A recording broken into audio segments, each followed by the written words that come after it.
Yeah,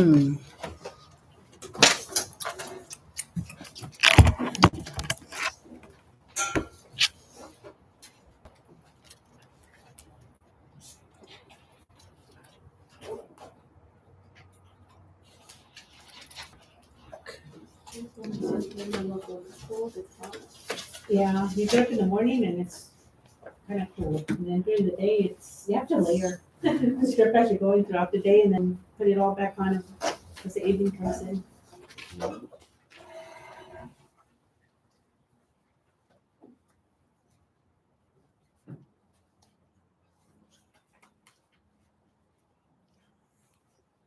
Lo voy a mandar.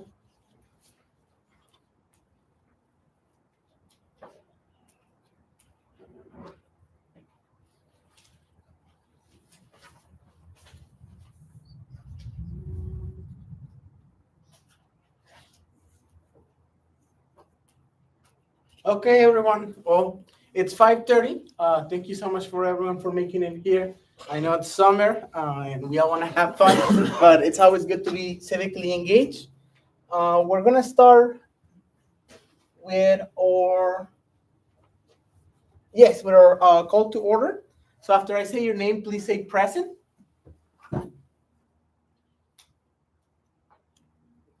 Jacqueline Gutierrez.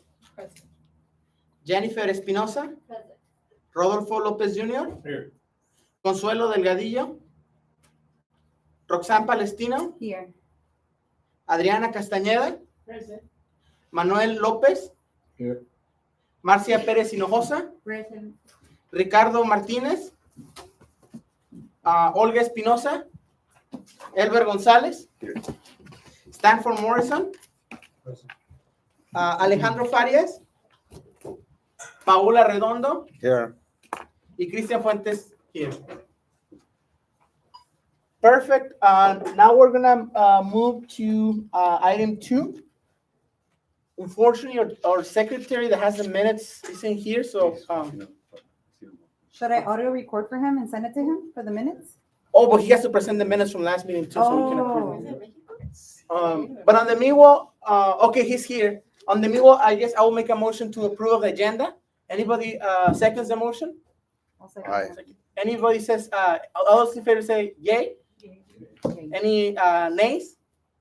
Abstentions? Okay, so the agenda is passed. Mr. Martinez, do you have the minutes? From the last one? Mhm. Okay, do you mind showing us so we can Okay. approve them?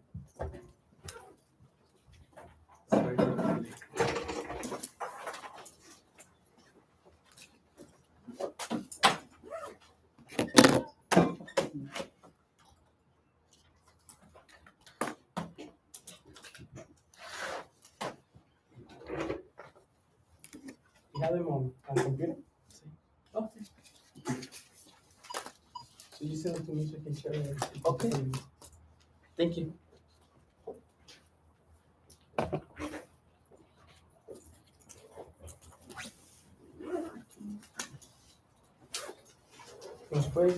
Okay.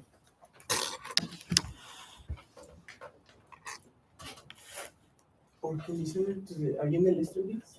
Like, you know everyone is in it? Can you send it to everyone so everyone has a chance to see it?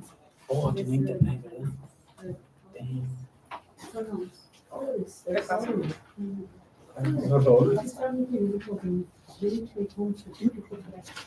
We're gonna wait a little for technical difficulties.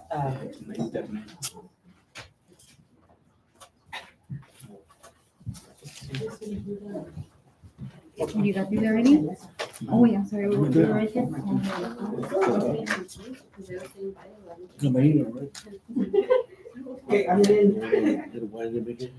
Yeah, no, we're on Next week. no, we're not meeting, it's like a blackout period. Really? Just because it's pretty. I know, they're all. Always when you need it.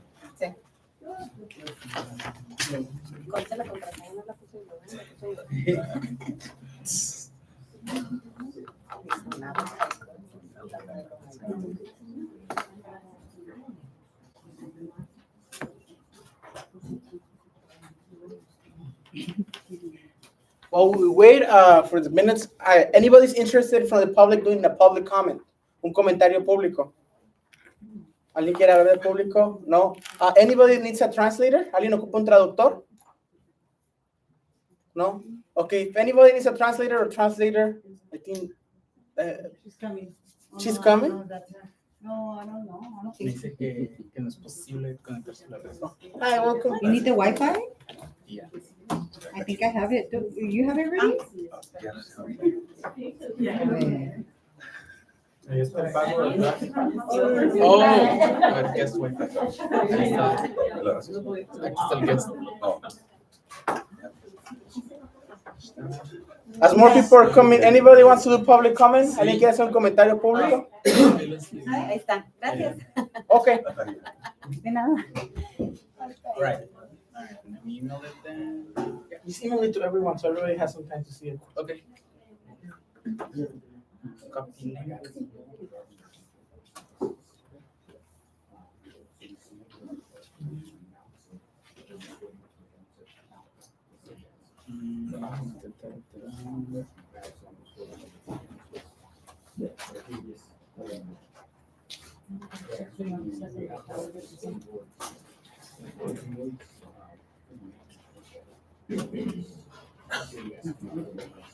Okay. Entonces, everyone that has the email should see it through Google Mail. Mándame texto y cualquier cosa.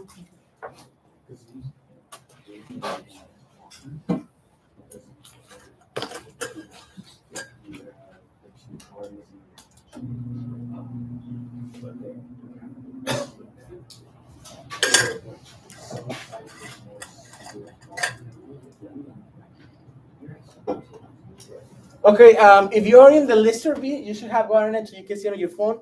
But I'm gonna put it in the screen so you can read through it and then we can approve it. It's 5:36. I'm gonna give you maybe hi, good afternoon, buenas tardes. Hola, bienvenida. I'm gonna leave this for like maybe 2 minutes. Hopefully y'all can see it. And then I'm gonna move to the next page. So it's 5:36. At 5:38, we're gonna stop seeing this. If you have access in the email, you can look at it in the email. Oh, you just sent it, huh? Yeah, he sent it. Oh, okay. It's reply all. They say. Sí, sí, sí. Anybody has, I see new people from the public. Anybody wants to give public comment or need a translator? ¿Alguien quiere decir algo? ¿Ocupa un traductor?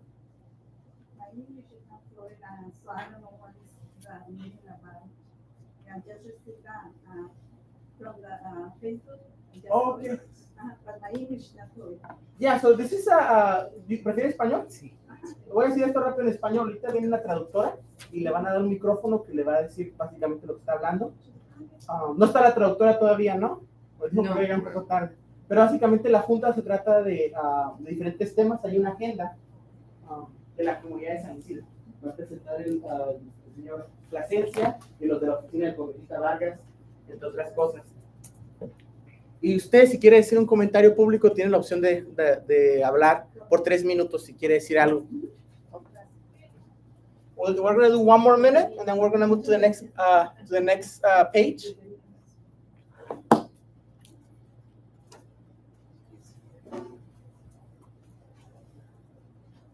I just want to give kudos to your notes, Rick.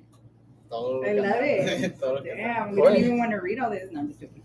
I do. No, it's for the minutes. Today, you did the call to order. You said Yo y Jennifer. Okay. Oh. So we're going to have to be a little quicker since it's a lot of minutes. Hey. So we're going to move to this. I'm going to give you 1 minute. Son 8 páginas de minutes. Es que era el back and forth del I love SDG. it. Kudos, Rick. ¿Quién sale ahí más? Así que piense bien lo que digan. I think people have the right to say off the record. Así something like que that, if right? you say off the record, I'm not writing it. Si dicen fuera del récord, yo no lo escribo. This is your first time doing minutes, so thank you so much, Mr. Martinez.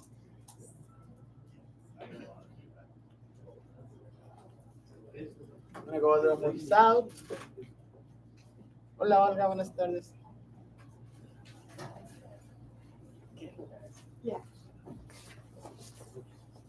Sorry. Right now, we're just reading the minutes. If you are in our email list, you can read Ms. them. Delgadillo's not coming? She hasn't told me, but it was her birthday, so recently. Lastimó, se cayó. Oh, no sabía eso. She's Is it recovering really you? good. Consuelo? She fell, she's okay, but she's. That's just told me.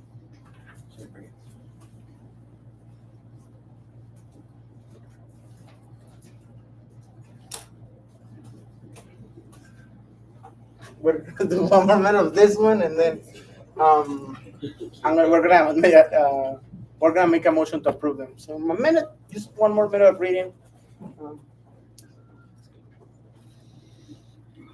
You need another pen? I saw your face. I have one. Behind it, there should be a little box too. Here, Olga. Okay, so I'm gonna make a motion to approve the minutes. Anybody wants to do a second? A second. Those that are in favor say aye. Any nays? Abstentions?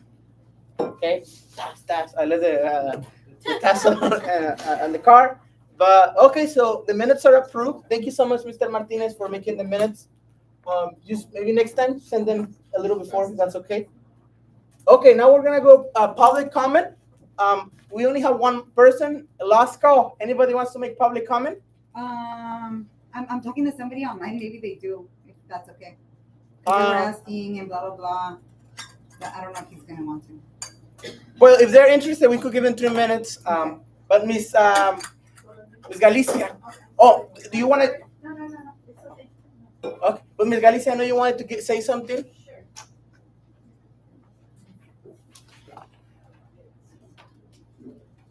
Hi, this is just a follow-up of the petition that I have to make Cottonwood Road one way and then Smythe the other way.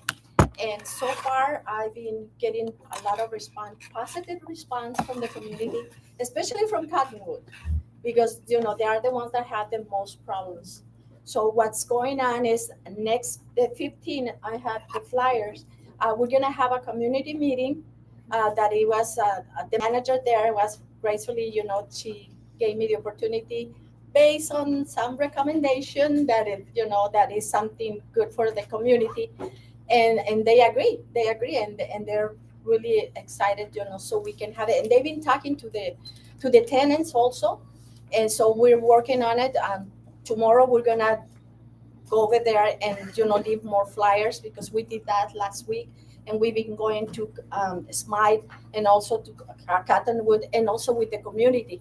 And I've been having surveys and I've been asking them, what do they think? Because the main thing that I was concerned was an exit. Because we have the apartments that are building at the corner of Cottonwood. And so there's going to be a lot of traffic because we have the bus, we have the trolley, and we have the 2 schools. We have Sunset, and then we have the Catholic school, Our Lady of Mount Carmel. So there is a lot of traffic. And in that corner, there's going to be 63 apartments. On those apartments are for, couples, with small kids, and also for people like me. We have needs, that we have need a cane or whatever we need. It's going to be a lot of persons there. So my concern is since they started with that project, and I've been talking to some people from the city when they started that, and I mentioned to them that my concern was to avoid an accident. Not just wait until an accident happened and then, okay, let's go and fix it. No, I want to avoid that. So I'm trying in some of the community, they think that it might be a lot of problems there. I don't see the problems, but everybody, has their own opinion and it's acceptable. But the only concern that I have is the community, because I don't even have to go through that street. But, there's a lot of traffic. Sometimes if there's an accident, what's going to happen? The street gets blocked. The trash, they come and pick up the trash. Guess what? The street is blocked. So and then the parking, some of the tenants, they told me the mirrors that they have the cars, they had a lot of problems with that because it's so stressed like this. And they go so fast, and it's not like is something, no, it's been, we were young, we were driving fast and everything, so now it's this other generations and they're doing the same thing. But it's, San Ysidro is getting bigger and bigger. So Thank you so much, thank you Ms. for your Galicia. time and I hope I can see you there, okay? Perfect. Well, thank you so much, Ms. Galicia. We're gonna move to the next item in the agenda. We have a presentation by Alta Mesa Community Planning Group member Brandon Plasencia. I'm gonna give you around 10 minutes.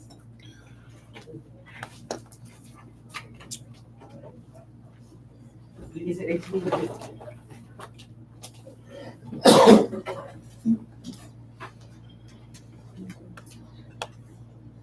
Well, I have one more. Christian, he barely sent the public comment. Should we just wait for it later? I'm sorry, what were we gonna say? The translator here. says There's a do the person daily on translation. Facebook that wanted to leave a public comment. I don't know if I can read it for him real quick. Well, first, let's the translator. Si alguien ocupa traductor, hay ya llegó la traductora. Si ocupa traductor, y le van a dar los audífonos. ¿Alguien más ocupa traductor? Anyone is a translator? Okay. Yeah, let's just hear that. You have 3 minutes to use read out loud. Thank you. Okay. So this public comment is from Daniel Barreto from Facebook. I'm going to go ahead and read it. It says, bring to attention Juan Vargas' voting record on Israel. He was one of the congressmen to vote against the war powers resolution in Iran that allowed the war to continue. Also, there is a vote coming up to integrate the militaries of the United States and Israel. As a community, we have a duty to make sure our government steers clear of genocidal complicities. I know this venue is for community planning issues, but this is one where the silence of our community can make us complicit in the targeting of innocents in our name. Let's at least voice our dissent, condemnation, and hold accountable our representatives. Godspeed. Thank you. Thank you so much, Ms. Palestina. Now we're gonna go to Mr. Plasencia. The floor is yours. This means 5 minutes. Should screen on over.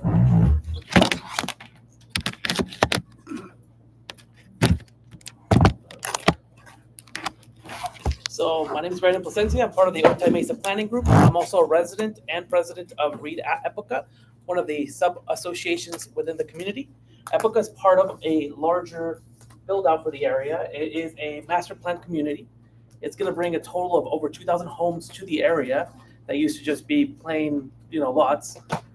So it's bringing growth to the area. It's part of the Central Villages Plan. Central Villages Plan is comprised of another community that's also going to be built adjacent.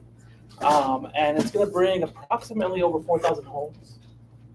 Currently, the new products for sale are going to be Villa. Those are currently in development and in sales are currently taking place. They also have 2 other neighborhoods that have been concluded, which is Willow, was recently completed, as well as Reed. They've all sold out. Willow's 132 units, Reed is 118, bringing residents, families, and growth to the area. They also have 3 communities that are currently for lease. It's going to be Silo, Ironwood, and Mason. More are to come. This area currently has no additional schools or other resources. There is plans actually for a police substation and firehouse to be built. They're going to be unified in accordance to the community plan. Date to be determined still, but it's in there. A lot of this has many, many years in the making. They show you a video of what the community looks like as of June.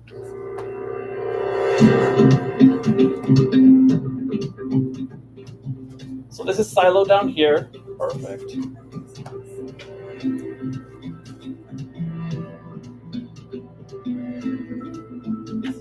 This big plot right here is going to be developed in a future date. They're currently in the phases with the city working on all the plans right now. Is there schools also on the agenda? They are in the plan, but there's currently no future plans out of the district from what I'm aware. I brought it up to their attention though. Do they have to fire it? We still don't have it. We're using existing resources, but it is in the plans for the city. Yeah. So no schools are in the plans for the city? I'll show you right now on the map. Can we ask questions now? Let me just go real quick because he told me I only have 5 minutes, so I'm trying to rush it on through and You have give you 10, guys. right. Oh, I have 10. Oh, And then okay. questions are at the end. Oh, okay. You get four Excellent, questions. So I was like, oh, dude, I'm short on time. I got 5 minutes. I gotta rush through I this. said, You know? this means No, Watch out with the okay, timer. okay.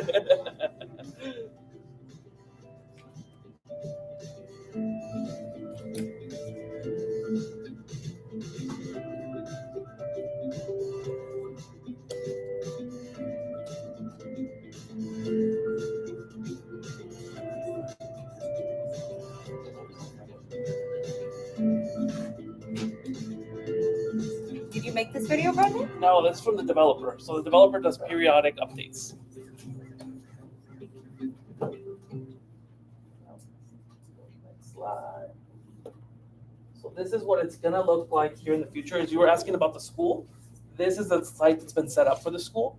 From my understanding and speaking to the developer, as I said, I don't work for the developer. I'm a resident there. This land's supposed to be deeded over to the school district, and it is up to them. But they do have a very short timeline for developing the site. And if they don't develop it, it automatically goes back to the developer to be used for either commercial or real estate, any other type of real estate purpose. So it's very important for the school district to start planning from now. So as soon as they get the land, they can utilize it. Is that the regular amount of time for? I'm not sure, if I'm honest with you, but I know that was brought in my purchase contract of my property. It said there they have X amount of time. And then if it's not used for that, it can be used for housing or commercial purposes.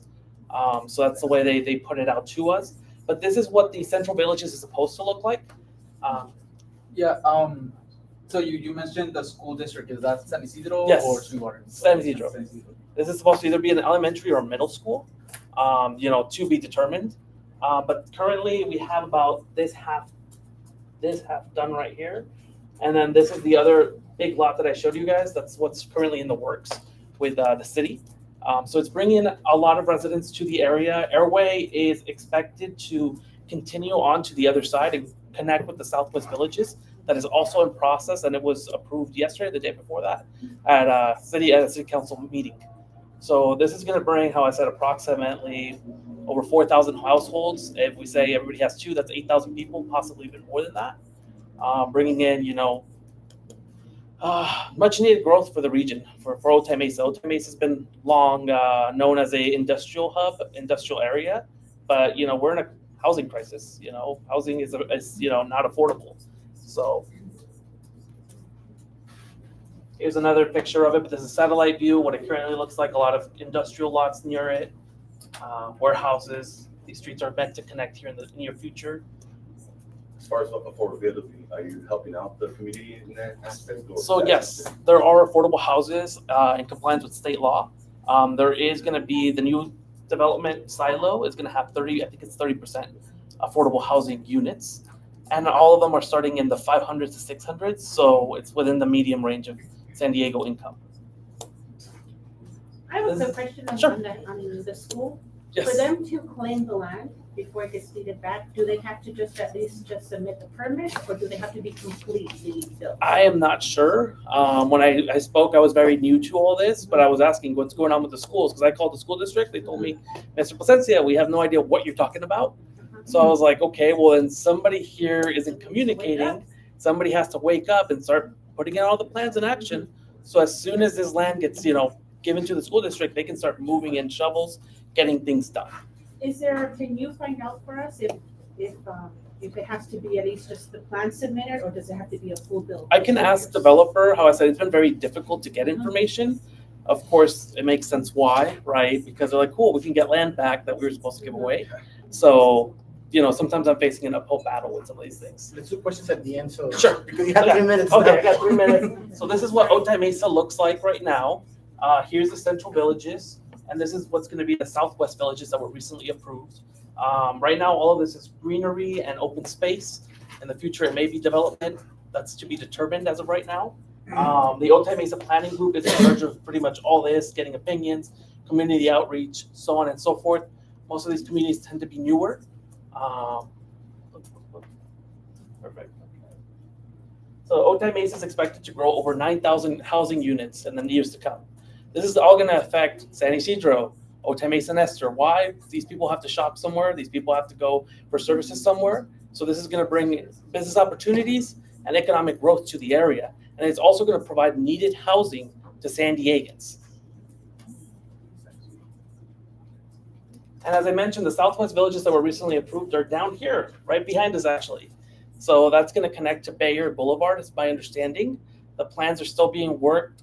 There is some hurdles that have to be crossed for that plan, but the first steps have already taken, a step forward. Actually, currently Lennar, in about this area right here, is starting development of housing units, and I've already seen commercials for it. I've already seen them on Instagram. It's very exciting because these are affordable houses that San Diegans can purchase. Most of them are in the 600s versus other units that are over $1 million, in like Chula Vista, for example. And it is going to impact our area. It is going to require more services, but it's needed growth. And how I said, it's hopefully going to bring economic prosperity for everybody. Now, questions. Let's do 5 5 questions minutes? first. 5 questions? Yes, sir. First one. Well, 1, 2, 3, 4, 5, and then we have other people we can do another batch. Sure. Okay, since this project was revealed to the public just less than a month ago, and it's been in the works for a long time, okay? But there's a question arises, well, two points. Is first of all, the area is in great need of a fire station, Yes.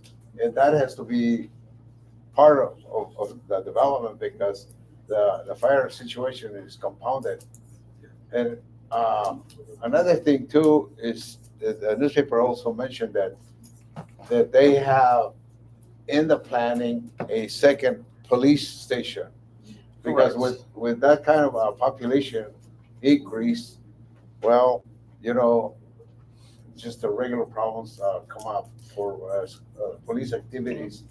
And so, I mean, we need to hear, as citizens, what they're going to be doing. If you can inform, Sure. take these questions and to supervisors, and so we can know here. Just like somebody mentioned the public school situation. So I can answer that actually really easily. That has to do with the Otay Mesa Enhanced Finance District that gathers funding from future taxes and uses them today. Because the area is still in development and and the project hasn't been completed, they're gonna obviously build that after all these tax dollars are hitting. But that's kind of where the funding is gonna come out of. I know the Southwest Villages also has another fire station planned in there, but these things are still a process through it. I believe Councilwoman Vivian Moreno is part of that committee for the Enhanced Financing District, and it's also utilized to create streets for areas that don't connect. What is it? I don't think it's like Siempre Viva, I believe it's that doesn't connect over by the CBX. They currently, I believe, are purchasing that land to connect both sides of the street. Because right now you'd have to go all the way around. So the district is meant to provide growth avenues for this, historically undeveloped areas. The second, Ms. Castaneda. So, how about infrastructure? How is that being planned like after the fact, or as an afterthought, or is that being planned ahead of time during development? So infrastructure had to be placed in there because there was not, insufficient water stations, sewer. All of this was implemented in order to build this out. I actually got to see time-lapse videos before I even purchased and all this back in 2021 or 2022, where they were placing all the new piping, all the new substations, everything else. As I mentioned, police and fire resources are still needed. They'll come as the development is still happening. Right now, I said about maybe 600 units are done, but there's going to be 2,000 units for this. And then the other plan, which is still to be named, has another like 2,000 units to be built. So we're barely like a quarter of the way there. Okay. Yeah. We got a question. Who was in the line? Mr. Gonzalez? For the school, as far as the school district, is there a contingency prior to getting the land back for another school district to be in there, or No. It's just that one? Correct. So the way I read it in my contract when I purchased my house, it's named San Ysidro School District by name as a district that this is needed for. And we were told when I bought my house, because I'm over here all excited, oh great, I'm buying a house, that it was going to be an elementary school is what we were all told. So I mentioned. That's what we were told, but from what I'm hearing, it's still kind of in the air, depending on the necessities of the district. Most likely, I'll just say a little quick comment, because Ocean View is at its full potential. That's like 1,000 students, so we definitely need another school. I know they're making a community center where they took out Bayer, which I totally disagree on. It should be a school. We should be getting ready for it. But, you know, it's just to kind of keep our eyes open and think about that part. We're gonna need schools, yeah. What are they gonna do? Put all your kids in the schools like It monkeys? should be part of the planning, where it would be, you know, same, things like that. Yep. Espinosa? Two comments. Sure. So regarding the school, there's gonna be no school in San Ysidro, but up there, definitely you need a new school, unless there's gonna be buses, but then there's like no funds for the district, so that's gonna be a big problem, and that's like a concern for me. But my real question is, Sure.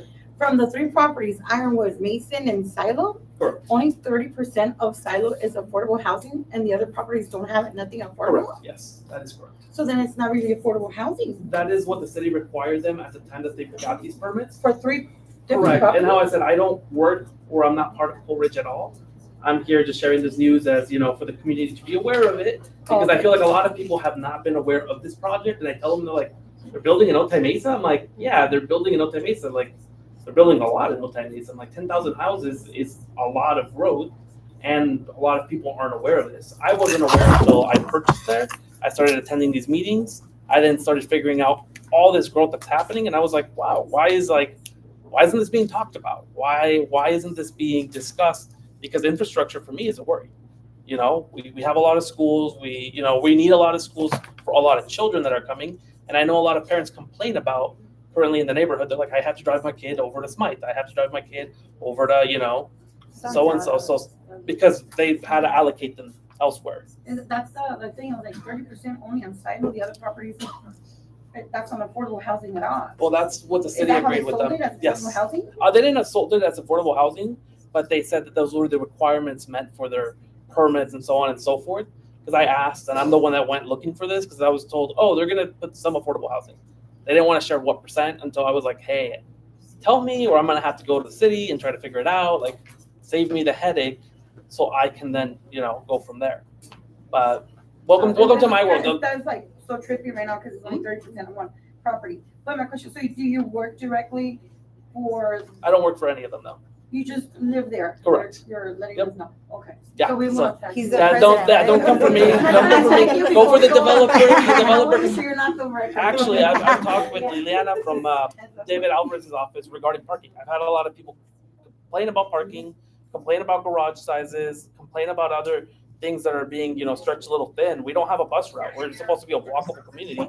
There is no bus service for us to be a walkable, transit-oriented community. It makes no sense. We're building it backwards. And I've actually recently had to fight with MTS and tell them, and they told me, oh, we're receiving funds at the end of the year to make that happen. So, And you still have to wait to see. if they're- and I still have to wait, exactly. So I'm For in a schools, for nightmare. everything. Mhm. Yeah. So I'm over here fighting the good fight, Mr. Hernandez?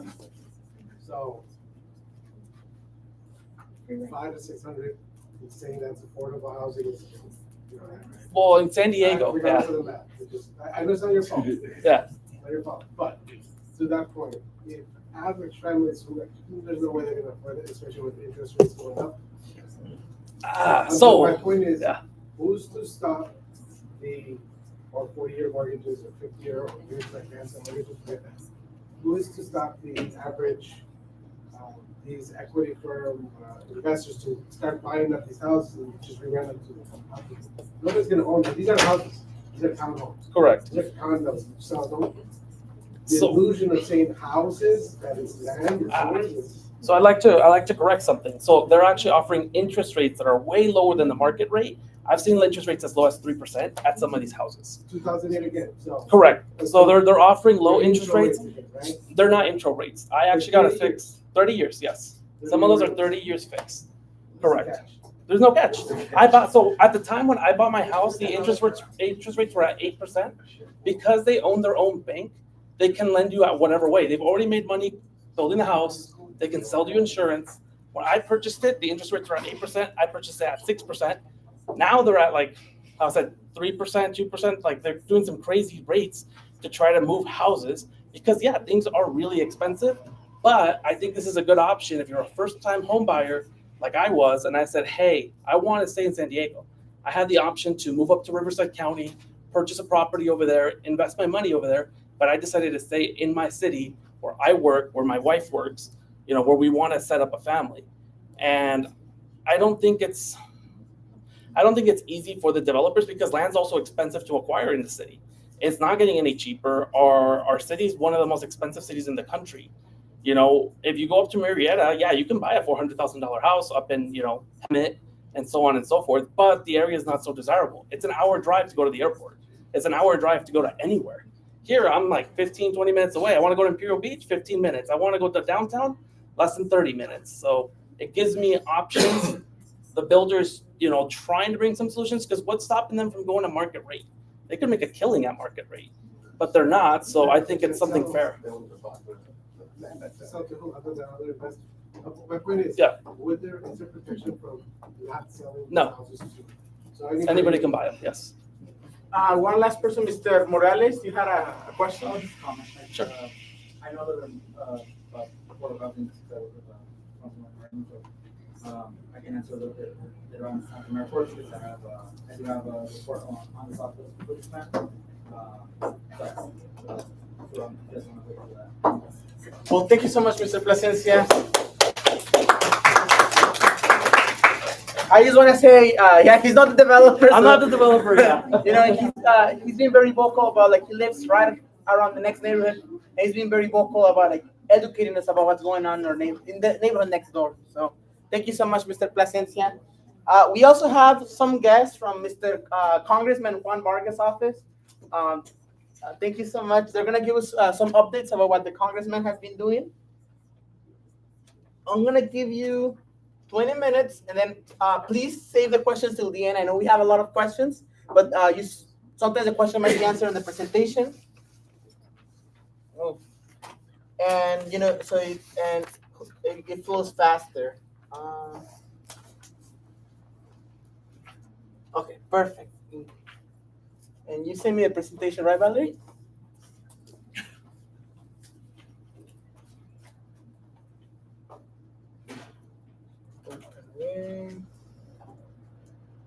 Is this the format that you want, or? Yeah. Sorry, I was trying to figure out how to pull it up online, but yeah.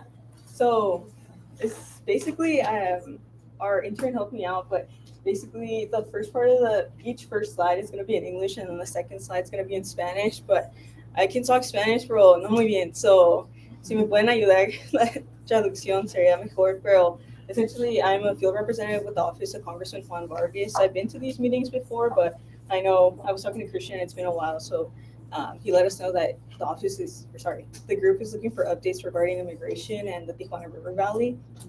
Unfortunately, I don't handle immigration for the office. It's my counterpart, Answet Varela, but she's out sick today, so she couldn't join me, but I do want to provide those updates for the office. I wish now the mouse. Okay. Still trying.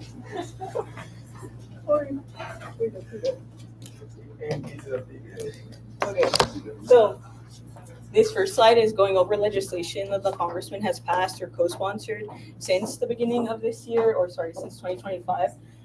But I think one of the main ones is that he introduced original legislation titled the Home Together Act, which ensures that DHS, the Department of Homeland Security, isn't sharing information for purposes of immigration enforcement with HUD, the Housing and Urban Development Agency. And then another one would be the Humanitarian Standards for Individuals in ICE, which he co-sponsored, essentially establishing that CBP, when they have individuals in their custody, that they do have enforceable standards that they need to act down. And I think that was the main one. Sorry, and I know it seems like a lot, and it is a lot. I know when Answet is available, she'd be happy to speak with any of you regarding the legislation. I think the other one would be, Congressman. I think that was the big one. Sorry. You see, esta primera slide está hablando de la legislación que el congresista pasó desde 2025 hasta 2026 sobre inmigración y los derechos y las reglas que individuos que están en la custodia de ICE o CBP necesitan, que las agencias necesitan seguir las leyes. Y una de las grandes es el acta Casa Junta, que dice que HUD no puede compartir, HUD y el Departamento de Homeland Security no pueden compartir información por los purposes, ¿cómo se dice? Por los propósitos de inmigración.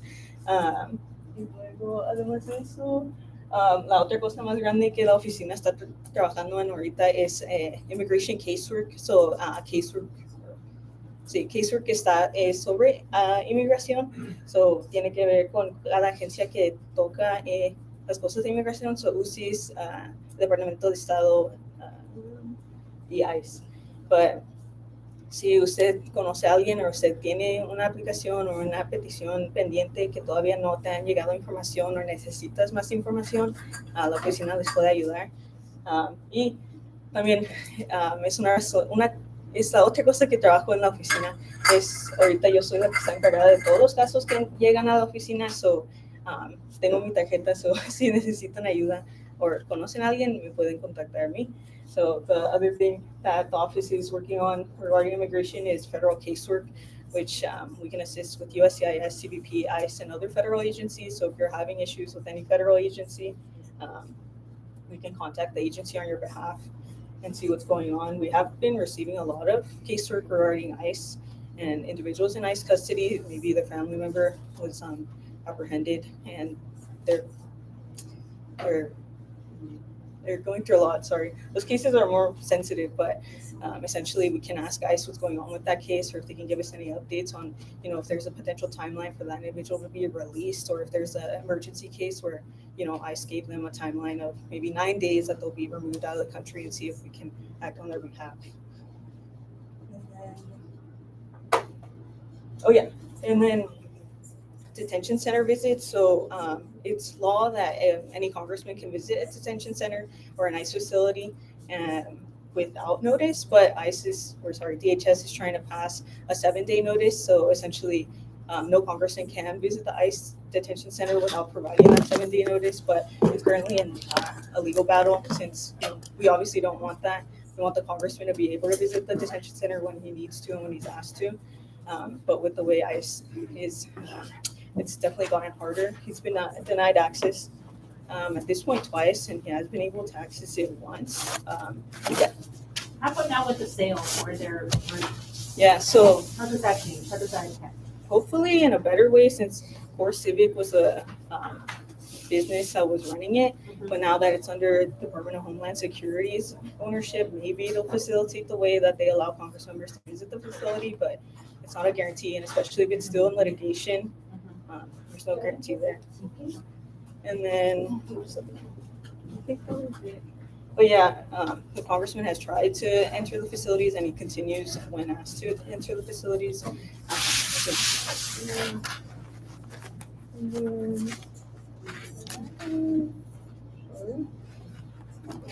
then DACA.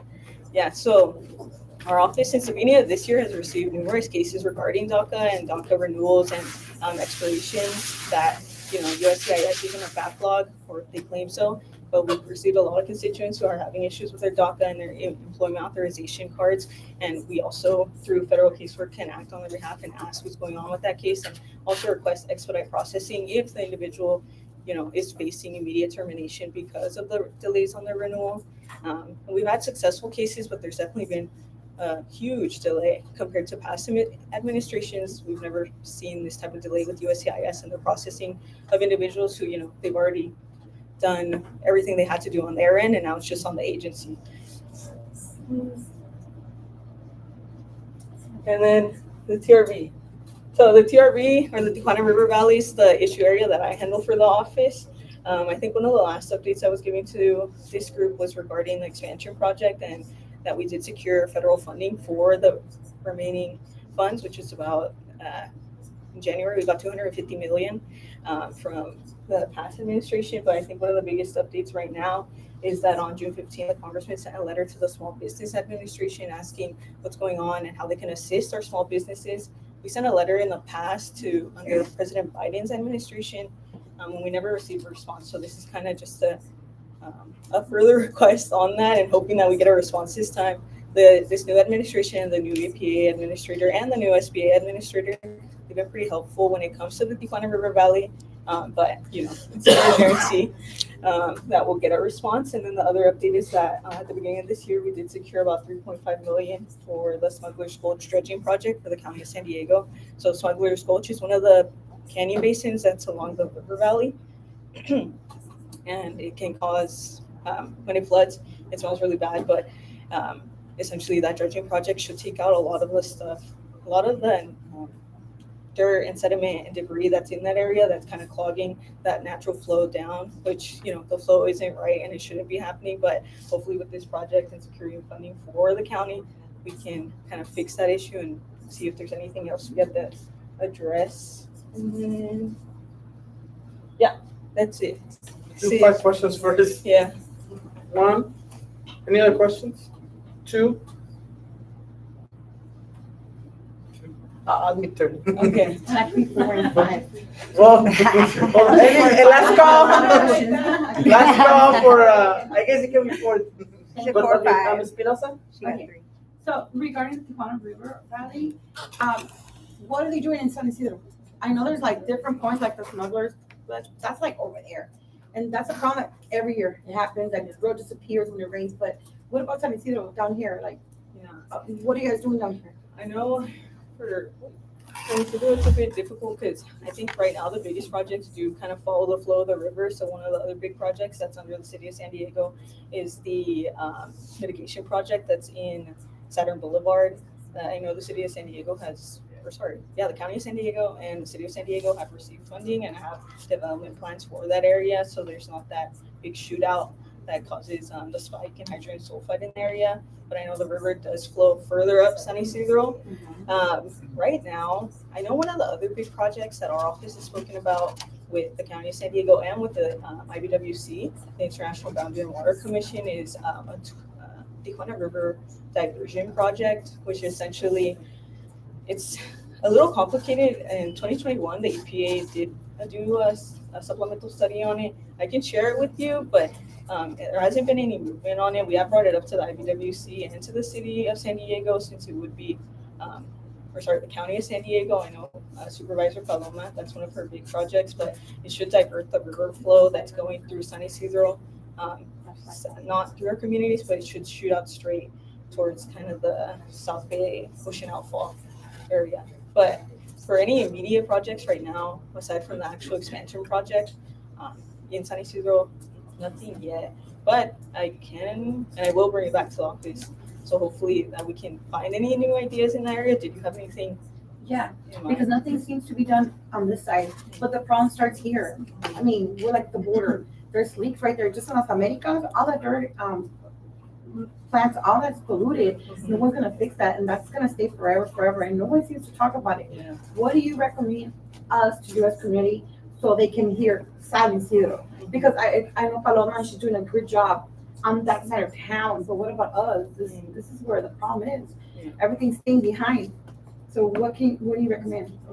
I mean, there's so much we can do, but I mean, do you recommend anything, or just keep on passing the word, or do we call Mr. Vargas every day and we call you? Let me know. I'm open to it. Let's do it. What's the number? Can we get a number? Yeah. Every day. But you know what I mean? Like, I'm just tired because time's passing by. Yeah, I know. And since our office hosts it's called a Tijuana River Working Group with the other elected offices, it has been a talk that we brought up, because even though we get closer to the expansion project and our plans on this side, on the Mexican side, all those projects getting finalized, hopefully in 2027, 2028, that doesn't mean that the issue's over. We have to look at the even longer term, which is, the effects to our environment, the effects to our community, and the effects to our residents, or health effects, I apologize. So it's something that we have discussed, but like you said, if you keep calling the office and calling me and calling my counterparts, I think that's the best right now. And ask everybody to do it too. Yeah, Call please. her so she has a work to do. Ms. Castañeda? Well, actually, I was gonna touch on that. What would be the best coordinated effort to do like emails, what phone numbers to call? To set up like a coordinated effort. That was one of my questions. Yeah, I have my cards and I can pass. I don't have a lot, but I have enough. But you can send them to me, and we do. If you, it is like a coordinated effort. We have received in the past maybe like somebody. I think the most recent one I think was Imperial Beach Women's Club, but essentially they wrote a letter, and each individual from that group sent the letter to the office. So it was this big mass amount of letters, and that catches my attention. It catches everybody's attention, even. But I mean, if one person calls the office to talk about the TRB, then it also catches my attention. But we would send them off to the DC office, and they provide a response. But also, the congressman, he does like meeting with groups, like community planning groups like this. So if there's ever a chance that you guys want to meet with him, maybe the board members, let me know, and I can see if I can coordinate a type of meeting like that around the TRB. Okay, yeah, definitely. I would go to. I guess I'll transition to my question. But, Yeah. like the first one, I haven't seen the congressman like in a long time. What can we do to like break into San Ysidro, Yeah. especially the planning?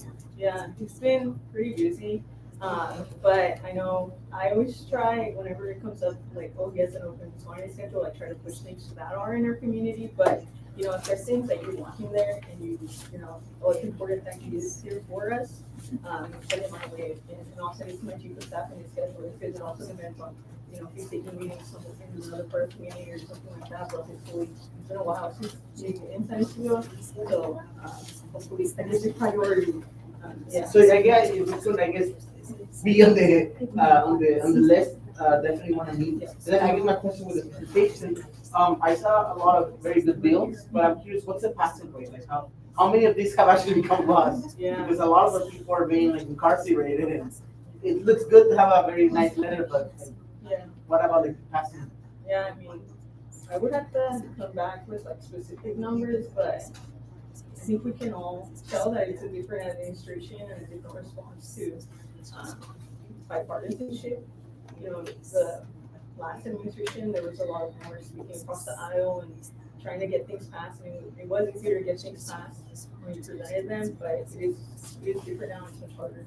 And but I'll get back to you with the specific numbers. I'll ask them to see if she has that for us. And also Before we transition to Mrs. Espinosa, one last call. Anybody wants to ask a question to not the congressman, but I guess to the congressman's representative. 1, 2, 3. Okay, so Ms. Espinosa, you want to finish it up? So I go there a lot down there because I take my dogs and I go there out there because that's like the nearest nature thing for me, even though it smells bad sometimes. But I've seen a lot of dogs out there. I've seen a lot of puppies. Like people are abandoning their dogs out there, and it's so sad to see this. Is there anything you guys can do and just go rescue these dogs? Because I take the food of my kids. I mean my dogs, but I call them kids. But I leave food out there, and there's like so many puppies that breaks my heart. I can't take them. I already have 3, and I can't take more. Like I wish I could take more dogs, but I can't, and it's breaking my heart. Once you hit that other where they do the graphs, I've seen Rottweilers, big ones, and those are kind of scary, but they're still abandoned there. And if you go further down where the plant is, there's puppies. You see them in the afternoon, and I've said this before in the planning committee, but it keeps on happening. You see the little heads coming out in the afternoon. It breaks my heart because I have to leave them. I've asked the border patrol, do you see who's doing this? Take pictures or see something, but they're coming from the little holes between the roads. And then other people are abandoning them. There's a lot of puppies out there in the afternoon. Can you do something about that?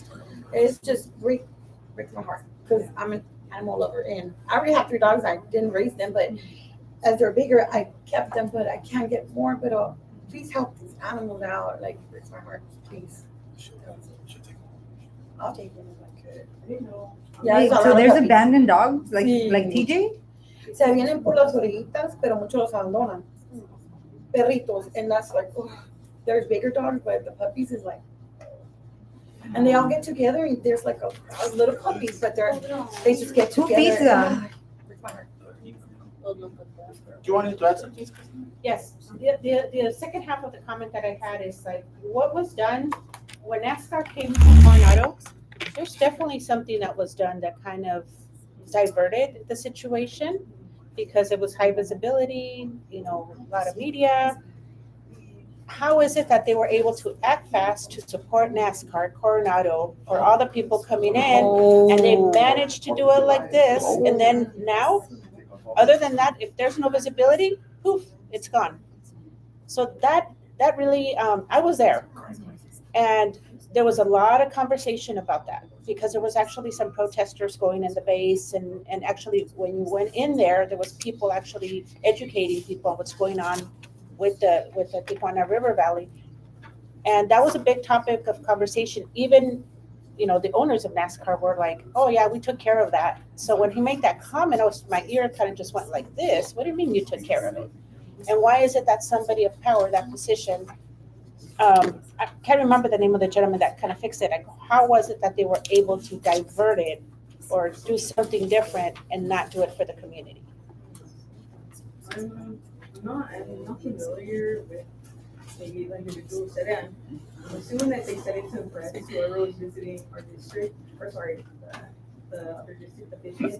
But it is something that our office has noticed that there's more limelight on Coronado and the impact of the CRV has on Coronado, which is, it's interesting to us because the issue, like you mentioned, is in San Ysidro and it travels all the way down to Rio Beach. So it's an issue of our district. And that's why one of the main purposes that we sent that letter was this administration, since that administrator Locklear and Liz Elgin, they visited Coronado, which is, obviously impacted by the CRV, but not the most. And they didn't really give any updates or visit any businesses in our district. So it seems like another injustice to our constituents. So in addition to that, the question was, is it all coming from the River Valley, or is there other sources that maybe are not highlighted that we're not aware of that may be contributing? And that was the second part of my question, because maybe they were able to divert it because it's not all the River Valley. Well, for that, so in December of 2025, the Lee Zeldin, the administrator of the EPA, he signed a new minute 333, but essentially that minute would have a Tijuana master plan. And that master plan would show us where the extra flows are coming from, since right now during the dry season, there shouldn't be any flows. And that's another question that we always bring up to the IBWC and to their counterparts is, where are these flows coming from? Even back in 2023, we asked them for this, and the Mexican counterpart, I think it was even Cespedes and Sila, they were doing a study, but they never shared it with us because it binds to litigation, things like that. But there are extra flows that aren't accounted for, and we're not sure where they're coming from. Yeah, because sometimes it doesn't make sense. Like sometimes the stench is so bad, and it's like it hasn't rained, there hasn't been any overflow. Something just doesn't add up. There's something maybe a little bit more. Yeah, I know it was in December 2025, and they said in June 2026 there should be an update for more information on the progress of all those projects, since it was the master plan, but it was also all the other projects that were in minute 328, and there should be updates on that. But as of right now, that information hasn't been shared. But if it is, I can send you can share with everybody, or once you guys get my email, you can send me an email about it, and if I have it, I'll send it over. Okay. Thank you so much, Valerie. Yeah.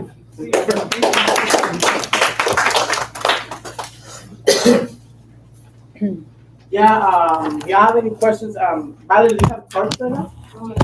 If anybody wants to get a card, they're very responsive, especially the interns. I really like the interns.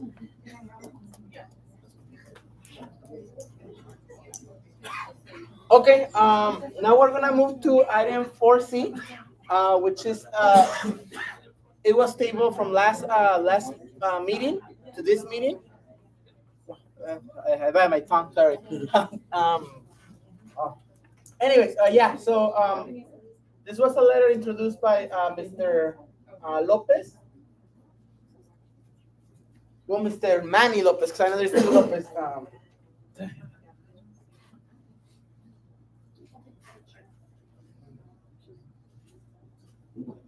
But I know the other Mr. Lopez, Mr. Rudy Lopez, also had some comments. But Mr. Manuel Lopez, do you want to maybe talk about what your letter talks about? The perspective of everybody's thoughts. And I know there's a timeline on putting on the crosswalks, a timeline on putting the, at the same time, is that timeline gonna be done when the middle school's done? Because we're gonna have more people crossing that crosswalk. More people coming over here, more parents. Not only that, people from everything else walking, going up and down. I mean, I want a perspective of what you guys think too. Not just my letter. Wasn't a letter first, I just wanted to see everybody else's opinion of what they think. I agree with you 100% on that, because I want to say like 15 years ago, I tried to get signatures. I'm sorry, Mr. Police Officer. But before the other people that were there, I had like all kinds of signature. I was a whole year getting signatures for this, and when I went to the police, because they were always in the meetings, I told them, I'm doing this, can you help us? And they laughed. They laughed and said, well, you need like thousands and thousands of signatures. I'm like, well, then I'll do it. But they didn't believe on that idea.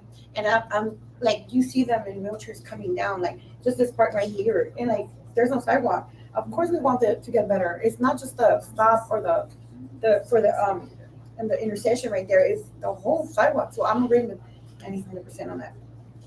I know, Everybody said. Mr. Morales, you have an update from the city, right? You want to maybe tell us kind of what's up with the crosswalk? Do you want me to wait until my report or right now? You tell us right now about this specific item. Okay. Well, I have, Please. here's the presentation from what's it called, Engineering and Capital Improvements, and it's gonna start in late 2026. Right now they're in the bidding and an award process, so they're gonna find a contractor to do the actual work. But everything's already set and done. They already have the plans. They already have the money. They have everything already set. They need to find the contractor who's actually gonna do it. And you can see there a little. There's it's called the plans for it, and it should be done in 1 year, 2027. But I think they're being conservative about their time. I think it's gonna be sooner. So, but they're just saying 1 year, just so that nobody gets frustrated. So they should be 1 done year? in a year, or they start in a year? No, they're gonna start at the end of the year, so they're gonna start like around November, December, and then they're gonna take another year supposedly. But I do believe that it's gonna be quicker than that. Thank you, Mr. Morales. Anybody has any questions? Mr. Morrison? So this is a construction cost is 320, but total project cost is 1,070,000. For two crosswalks, for one crosswalk? The construction is the actual material cost. The other money is administrative, labor, all that. But the actual price of the materials are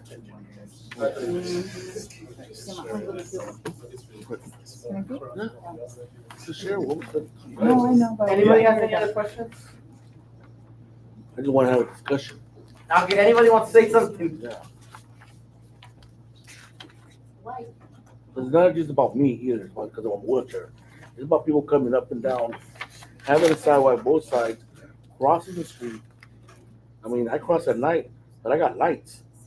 People walking across the street at night, they ain't got lights. So, I mean, I'm just concerned about what could happen, because it's getting busier and busier.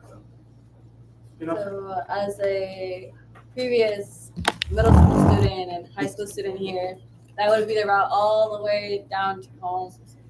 And I'm not gonna lie, we do have classmates that are a little rebellious and they'll cross or like, I know jaywalk, you can do it to an extent. Please correct me if I'm wrong.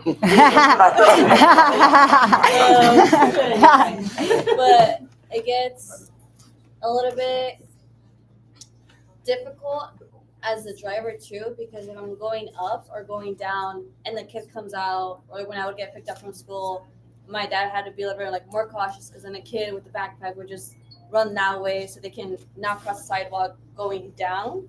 That way they save time. But then I feel like if we can, maybe in the sooner time, I think maybe this letter says it, but have the sidewalk on the other side too. Just because if you go from San Ysidro High going downwards, the one that has actual protection and railing is on the right side. So it kind of confuses you that you have to cross again, but then you have to be cautious when you cross. So it's like a little zigzag.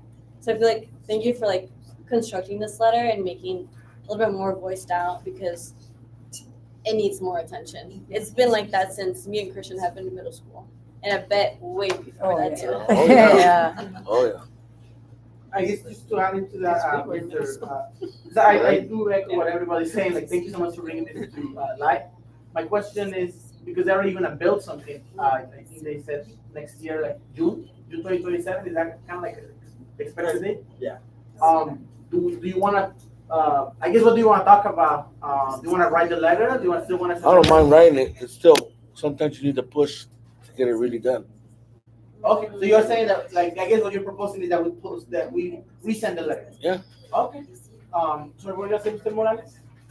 Do you raise your hand? Oh, no. Oh, okay. I know okay, we love our government, but sometimes we need to push to get things done. Okay. With that context being said, it is an action item. We can vote on this. Can I just add one more thing? So I was approached a lot this since I missed the meeting last month from some people that also, which I'm trying to see if I can get done too also, is the MTS, the bus routes. A lot of people want to see if we can get bus routes going up this side, not round, going up this side. And there was a lot of points made where it was kind of true because, like they said, the students can use it, the students in the middle, the students. And as we know in this district, we do have a lot of students that come from across the border, have to cross to come to school. And from the border, they have to come all the way up here or even go to San Ysidro High. So that's another thing I want to talk about was, what do you guys think about that? Is it cool to be pushing on that to get bus routes for these students? Mrs. Espinosa? Well, not only students, but that's everybody. From where? Like the border, you mean? From everywhere. It doesn't matter. We can have a bus route that comes up here and just goes up. But they can get the trolley, get it here, and come here. The thing is to get these students to be able to come up these streets safely. Not be It's a walking big up. hill. Oh, That's yeah. all I gotta say. I feel bad for those people. I'm like, Mrs. Espinosa? So actually, once you work it every day. Yeah. I feel like, hey, but you need a I ride. tried to do that used to do it before, every day. because my kids were doing some walking, they cut the buses from Sweetwater. It's a big thing. Jack has a plan from the trolley right here, so it's Really? lado. You need to Really? touch Jack. Yeah, you need to talk to Jack. He has Okay. it. It's like a temporary, like certain hours, but that's a good plan. Dude, you need to talk to Jack. Let's get together on that. And that's when my son, we started doing that movement for the buses, and that's when Jose Luis, my son, they did the newspaper and all that. And it was a 6 miles, because that's how much he did, 3 miles from the 905. And I told the news reporters in the school, and my son's gonna go on the freeway to go to the high school. That's not fair that he has to go all this round, like all that. And he had 0 period. So he came in articles and everything, something that we can be pushing. We already have started that movement, but Jack has a good idea. Let's get together with Jack. Right. Está enfermo ahorita, but Well, he's Jack. back. He's back at the meeting. Last Thursday he was there. He's gonna have surgery. Yeah. But yeah, Jack has a good plan. Mr. Martinez? Yeah, even if not the main standard buses, maybe a shuttle could also be. I know MTS does like the smaller buses that have los darts, that I've seen them like in Mission Valley areas. I've seen them in UCSD areas. So why not here, right? Exactly. And those are smaller. They do overall. I know they're cheaper because they have lesser hours and less riders. So I think that would be also a good idea because they also challenge the height that they're going through. Well, Mission Valley and UCSD, these are like super hilly areas, and those shuttles are designed to address the height. So, yeah. Mr. Presencia? Actually, so I'd like to share with you guys that by November, the state of California gave MTS several $1 million to reroute and redo their whole network. This is a conversation I had with Victor from Vivian's office, where we contacted MTS. MTS said, we're going to analyze it and start all this usage of the funding in November. So you guys are a good time to start asking for that from MTS.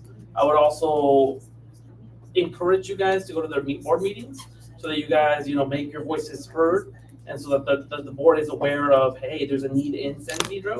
We need this. It's not a want, it's a need, because it's a pretty bad hill. And I can agree. I mean, that's rough. 3 miles going uphill. It's a lot, especially before school. I'm gonna add to that, I guess what I'm hearing is that we need MTS in the conversation. I know our Councilmember Moreno is part of the MTS board, so, maybe, and I'm gonna send you an email with this, Rodrigo, if you could bring MTS people, like, to the presentation, like, if you could help us. Is that a possibility that you can help us connect with that? Yeah, I can definitely ask. Okay, yeah, because I think, even I was talking with Jennifer yesterday about bringing MTS, I think, we need to add that stakeholder. I do wanna ask, is anybody want to talk about this so we can approve, the letter that Manny wants to send to the city? Anybody wants to add anything? Have y'all had a chance to read the letter? Can we add the MTS to the letter? Okay, so we're gonna go to a vote. Can we add, Those are, yes, can we add the MTS portion to the letter? Why not? That way it's a one shot? It's an Also, encompassing letter? That makes the city aware too.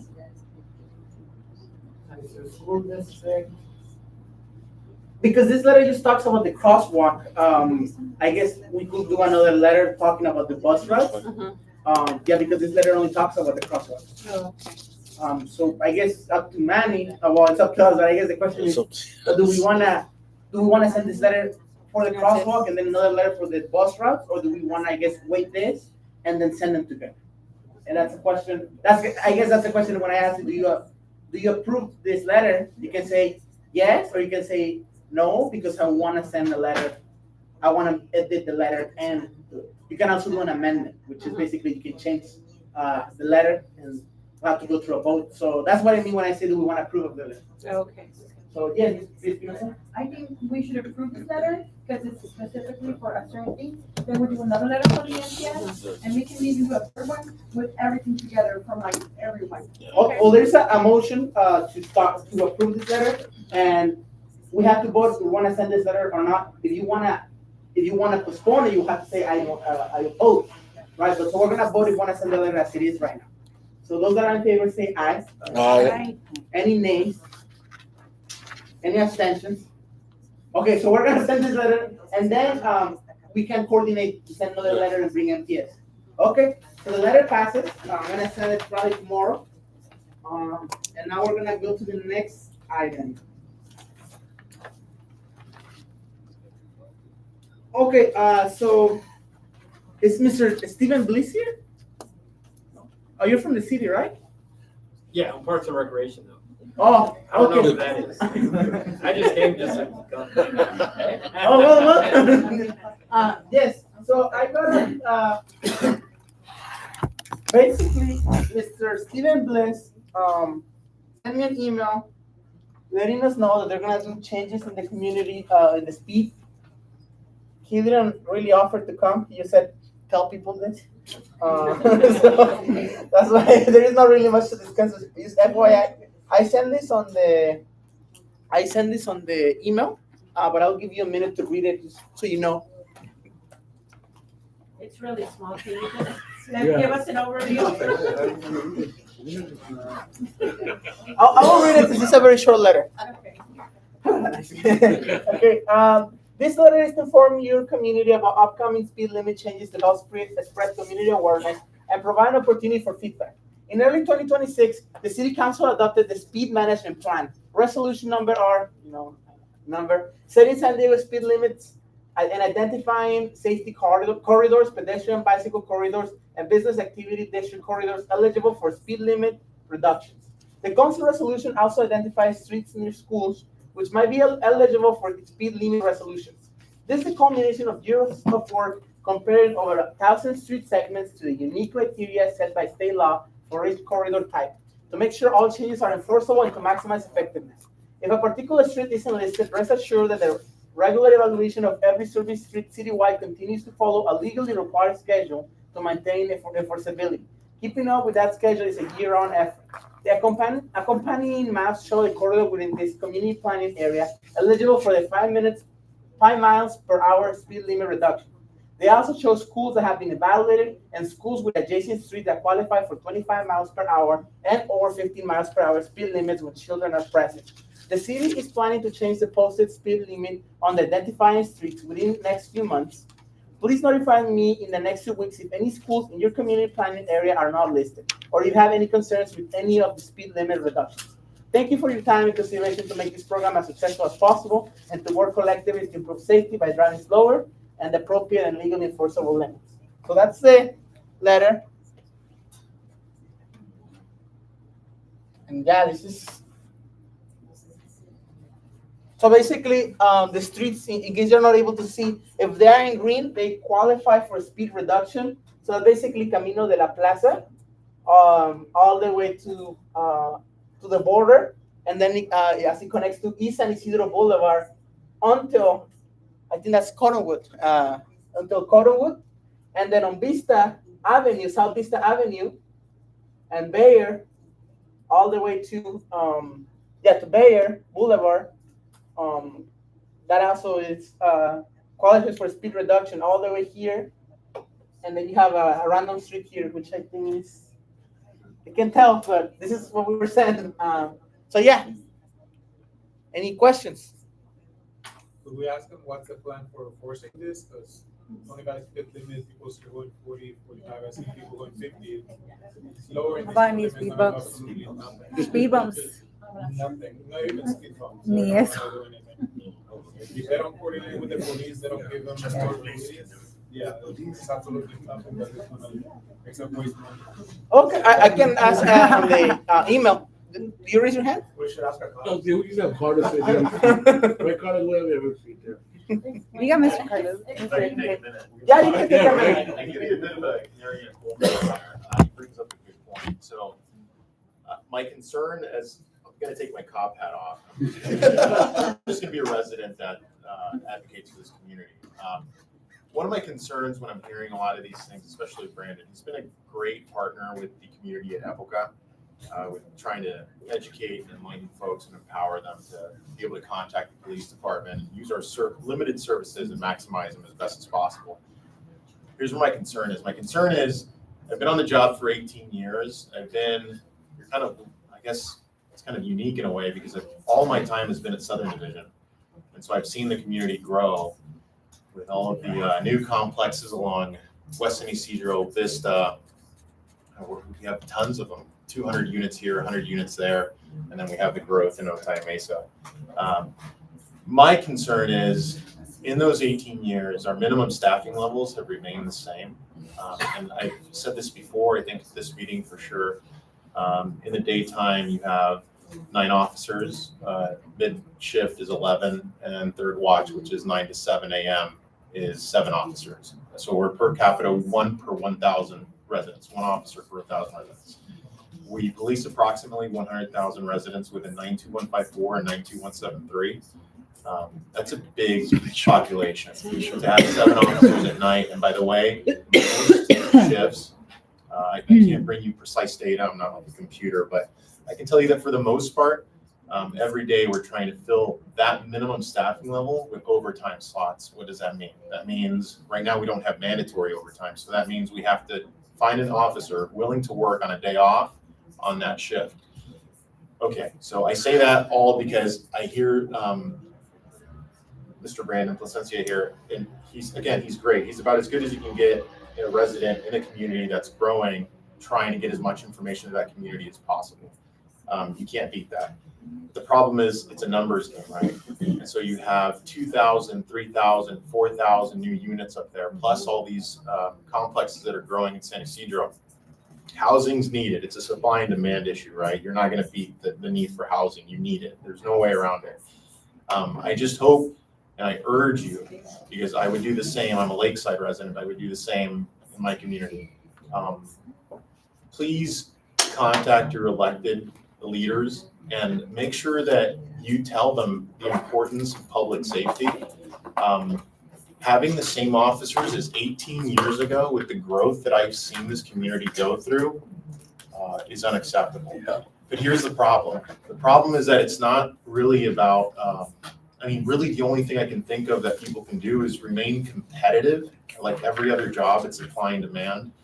Just in the last 3 months, we've had 2 detectives from my substation, which is only roughly about 80 officers and detectives together. 2 of them have left the district attorney's office, and 3 officers have left, 2 of them just period, from a career in law enforcement. Young, great, 2 female officers left. and another one left as well. So that's a total of 5 people just from my division alone. That's really concerning to me. Wow. And I'm hoping that, again, that would be just my advice as a guy who advocates for you guys. I love this community. I grew up in it, born in Mexico, lived on Avril. Be vocal with your community elected leaders. Tell them about the importance of public safety fire. Having a school, that's all. I'm just a quasi-expert in law enforcement because I've been doing it for so long. I'm seeing the delays in response to calls. I'm seeing the frustration with all these new communities, more traffic, Vista Lane having parking issues, having speeding issues, and just not having the bodies to try to address those issues in a timely manner. So again, that would be my advice as a guy who advocates for you guys on a daily basis. Be vocal. Hey, remain competitive as an agency. I'm very happy with what I'm compensated with. I'm lucky that I'm in this position. I've been able to, buy a car for my mom. Like, I'm really happy where I'm at in life. But like any organization, it needs to remain competitive. And if we're losing people to the district attorney's office or Chula Vista or National City after we've trained them and put them through an academy, I think somebody brought it up here. It was a great point in one of these meetings. Well, what about the idea of a contract? That way you can get trained and paid to become an officer and then you leave to another agency. As far as I know, we don't have that. I think it's been tried in other agencies and just no one applied to that agency. But again, just be vocal to your elected leaders because I'm seeing all of this awesome housing, but our levels remain the same. And that's a problem. Thank you so much, Officer. Can I ask you a question real quick? Yes. So last time you mentioned that there was only 7 officers for the South County Division, and you're saying that now there's only 5? No. Okay, So okay. at night from 9 p.m. to 7 a.m., Uh-huh. there are minimum staffing levels for Southern Division is 7 police officers. Keep in mind, most calls take 2 officers. We go off of a contact and cover model. And so when we go to pretty much any call, short of it being what we call a cold report call, where it's just a report call, most calls take 2 officers to do. What did you say about 5? It'll be 7 officers. Okay. From 9 to 7. Oh, okay. That's 7 officers on shift. Okay. Minimum staffing levels. Well, because actually you're next on the agenda. But I know, Elbo, you had a question about the speak. It's okay. So now we're gonna go to your time. Give your updates. We're gonna give you 5 minutes and then 2 questions. Sure. Okay. I have just the first thing that I'd like to talk about is, and I left some flyers on the table. Please, on your way out, grab one. It's a really important event, in my opinion. It's National Night Out. It's our one law enforcement event in the community. It's very top heavy. By that, I mean north of the 905, Nestor, Palm City, Ocean View Hills. But I'd like more involvement from the San Ysidro community. I'd love to see your faces there. We're going to have several booths. It's essentially an annual event that highlights the camaraderie the partnership between community and police. I'll have SWAT officers there with their big Bearcat. I'll have the recruitment unit. If anyone in your family's ever been interested in joining, I'll have recruitment officers there to be able to talk to them, provide details. I'll have my RSVP people there, the retired senior volunteer patrol members. I'm really hoping that I see some of you. I want to get more involvement from San Ysidro to go up there. I know it's a bit of a trek. It'll be at 1885 Coronado. You'll see it on the flyer. But maybe in the future we can discuss an event down here. That'd be great too. That'd be cool. And that'll be August 4th.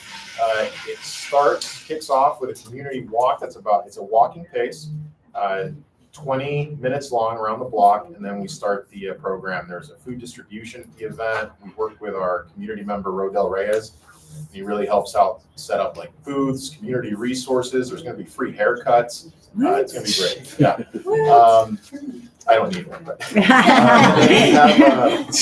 we've been having a lot of backflow thefts. That's the big old pipes that you see in front of businesses, sometimes residential housing areas over in Otay Mesa. And then also a little piece of a PSA that I can offer to you. Raise your hands. Have you ever used the CBX? All right, good. This will be good. So this will kind of shock you a little bit. Southern Division deals with about 1,000 auto thefts a year, on average, 1,000 a year. 400 of which, my research showed that 400 of which approximately are within half a mile from the CBX. So what that indicates to me, that's more than one a day per year. So what that indicates to me is it's a rich, target-rich environment. I go there, I know that you're going to be gone in Cancun for a week, and I can take my time to set up your car, have my buddies come over, take it. It might be in Mexico in 5 minutes or somewhere else in shop. So I would urge you, I will tell you this, I did a lot of research, I looked through a lot of crime reports, and CBX themselves have been doing a great job of preventing theft within their paid parking lots, which start at $15 a day. Now it's kind of expensive for a lot of folks. I've gotten that feedback. But I would urge you that if you're going to use the CBX and park your personal vehicle in the area, I would urge you to use their paid parking lots. I think they've only had, please don't quote me on this, but I think they've only had 3 this year so far, compared to a lot more. I believe it's 80 for us in the past 3 months on the streets. They're very, it's like I said, it's a target-rich environment. People are gone for a week. By the time they come back, it's been stolen for a few days before it's actually listed as a stolen vehicle. There's very little lighting in the area, and there's no one really in the area. It's industrial, as Brandon mentioned. And so just something to think about and realize if you're going to travel and park your personal vehicle out. The other thing is, I've spoken about it before. We have sir, how much time do I have? You have 1 minute, 30 seconds. Oh, that's good. Okay, so I mentioned it before, but the businesses at the Border Transportation Council meetings that I attend are really big on wildcatting. If anyone doesn't know what that is, it's raideros. We've had them for decades since I was a kid crossing the border.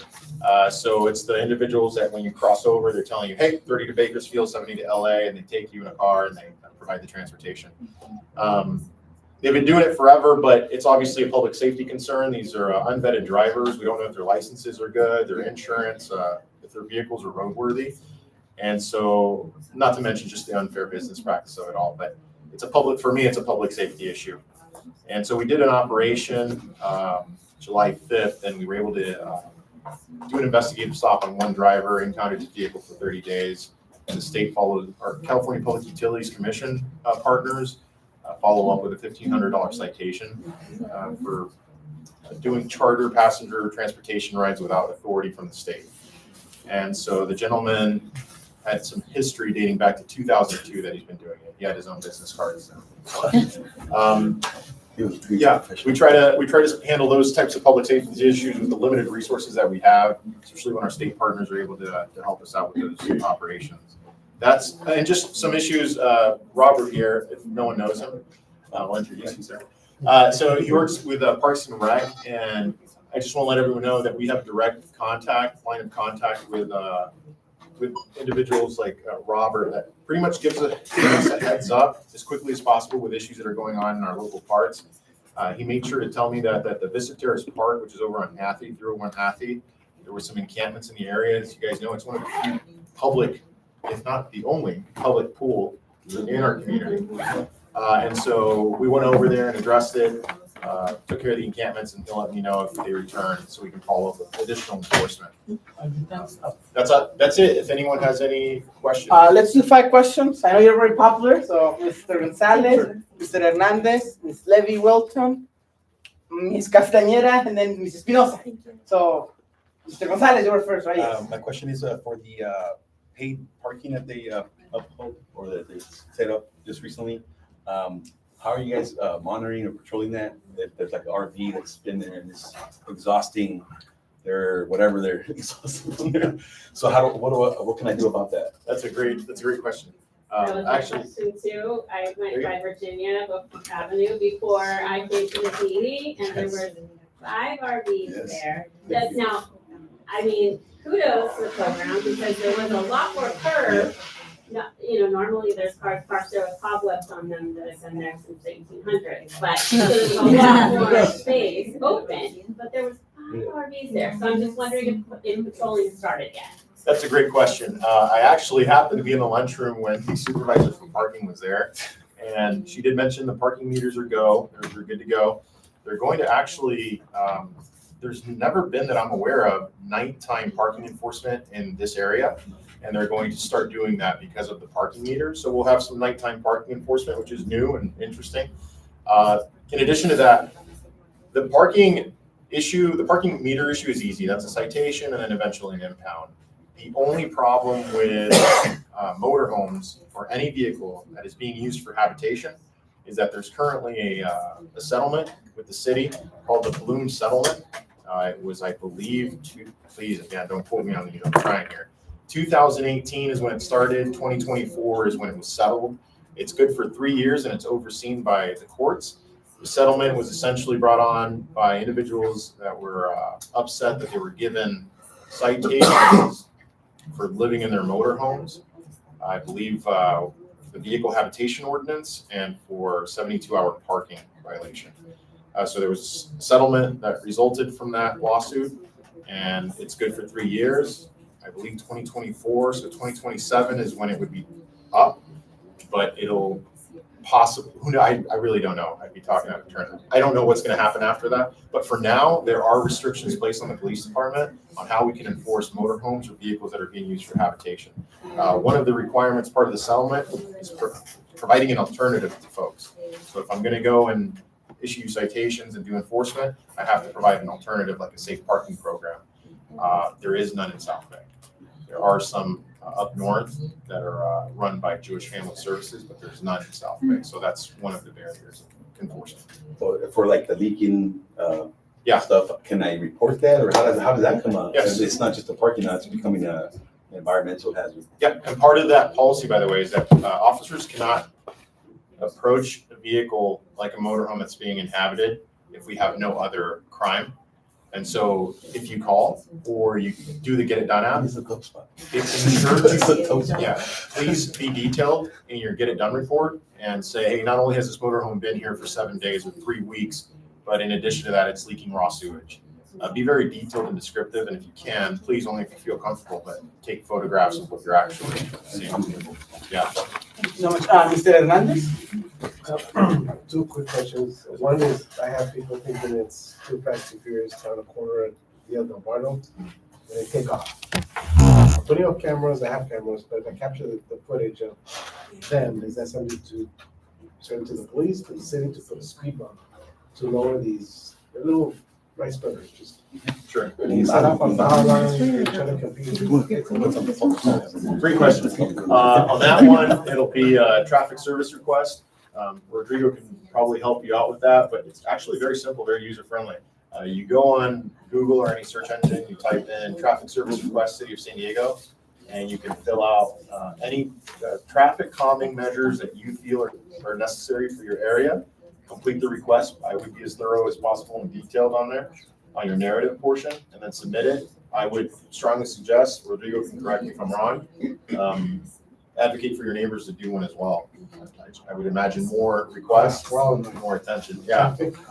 And then in terms of taking pictures and forwarding them to me, full transparency here, infraction citations I cannot cite based on third-party information. There's a lot of reasons for that, just to protect the integrity of the system, and we don't want people falsifying photographs, and now with ChatGPT. So we can't follow up on infraction issues. If it's obviously a misdemeanor, you can complete a crime report and that'll be investigated. But infraction citations, speeding. That's why I took away the cameras for traffic, because if I accidents, and they have to be in front of a constable. I understand, they have to be in the presence. Yes, has to be in the presence of an officer. The second part to speaking of technology. Can you speak a little bit louder? I'm sorry. Oh, so the second part, the first question was my the issues I have on my block, people racing. I just want to capture and try to put a speed bump to force them to slow down, or let them hit the curb and destroy their car. That's up to them. The second part, sir, is regarding the flock cameras. Is that some research? Is that the research you guys can use? No, so I'm not an expert in this. We have a unit that's an expert in the use of flock cameras, but based on just my knowledge, I can tell you that flock cameras can only be used for serious crimes. That was actually part of the agreement and the surveillance technology meetings I attended. They're used for serious. What's considered a serious crime? I'm assuming it's going to be felonies. Felonies and above. We're not going to use flock cameras for misdemeanors. Felonies and above. Or and Okay. even less so infractions. Yeah, yeah. Miss, Not for jaywalking now. Miss Levy Wilton, do you still have a question? No, I was, it was already answered by all. Miss Gutierrez, do you raise your hand or? Okay, sorry, then it was Miss Castañeda? Yes. So you raised a concern about the limited officers for the area. Has the police department raised the issue with the representatives as far as going into focused infrastructure prior to the support of new housing? You know, that would be completely out of my wheelhouse. I wouldn't know what happens when a developer plans in increased housing. I'm sure it's always at the forefront and a concern.